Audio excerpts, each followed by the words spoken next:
Sa Caloocan nasunog ang isang bodegang naglalaman ng mga materyales sa paggawa ng adobe o bricks.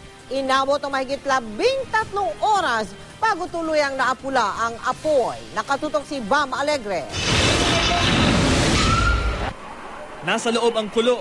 Ganito mailalarawan ang sumiklab na sunog sa isang bodega sa 8th Street sa Caloocan na nagsimula alas 8 kagabi. Hindi man nagngangalit ang apoy, itinaas agad ito sa ikatlong alarma. Delikado raw kasi ang laman ng bodega ng mga materyales sa paggawa ng adobe o bricks. Kabilang na rito ang carbon, metalworks, kahoy, bonding mortar na pandikit sa mga adobe at palochina na gamit para sa packaging.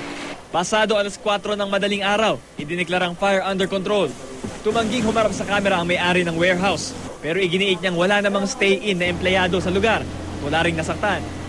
Pero blanco pa rin siya sa posibleng pinagmulan ng apoy. Ano ang maaaring pinagmulan ng apoy?